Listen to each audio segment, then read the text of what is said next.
If there's a dark horse team competing with the 49ers to trade for Stafford, who might it be? Just based off of your knowledge of the league. Guessing.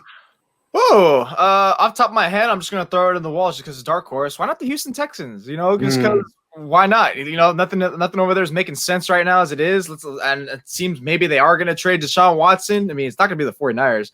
Maybe it's going to be Miami. Maybe it's going to be who knows what team. But I could definitely see them just be like, what do we know? Let's just get Matthew Stafford. Come on. And then they got a passing game coordinator for a head coach. So maybe they just inquire, just drop it in, because anything that team does, there's no logical sense. There's no structure. Even their head coach hire was a head scratcher. Like, who is this guy? Who's it? Ducky, Dully, whoever his name is? I don't know. That's one dark horse team because they're just kind of dysfunctional. Not kind of, they are dysfunctional.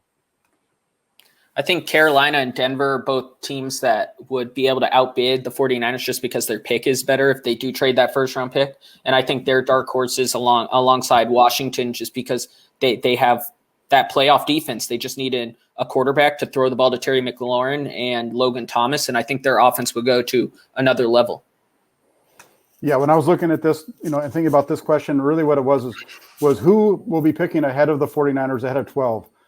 So for me, it would be somebody like maybe Miami would be able to pull that off, or the Jets, one of those two teams. And the reason for that is they both have guys that they could trade, quarterbacks that they could trade that are going to be on rookie deals that are going to be low cost, that aren't, especially Darnold he wouldn't be a bad trade-off for the Lions, and be able to, that's a really good fit. If Stafford's going to be a good fit with the 49ers, he's definitely going to be a good fit with the Jets. So that would be one of that's where I would look. Those are great. Those are great ones. I like that you guys went with the spirit of this and named some dark horses. I'm going to name a dark horse. Like, you can't even see him. Pitch black. Dallas Cowboys. Now, I'm going to go with the same logic that Jose used. He went to high school in Dallas. He's from Texas. He could go back home. Dallas doesn't seem that enthralled with committing themselves long-term to Dak Prescott.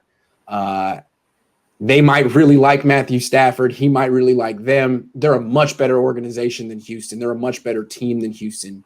They have the 10th pick in the draft, and the Niners have the 12th pick.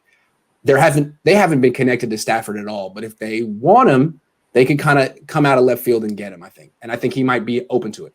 And McCarthy might support it if Jerry Jones throws it out, because hey, I've seen this guy for 8 years or however long he's out there. He's like, I've seen him. Let me coach him up. Let me ruin him like I ruined Rodgers. Good point. So Dallas is my dark horse. How much do you think Dak would get then? Like for a franchise trade, Dak would get at least 2 ones, you think? Probably. What do you think? Franchise trade, 2 wins, yeah. Probably. 2, especially because of the way the market's going for Watson, that they're going to have to be like, oh, come on. I still think the Niners are going to get Stafford. Let me be clear. I'm just saying, if there is a dark horse team, I think it might be Dallas. No, but I don't know that they're even going to make a move like this. They might. I mean, Dak is better than Stafford. So really, they should work it out with Dak. Right? I'm just saying.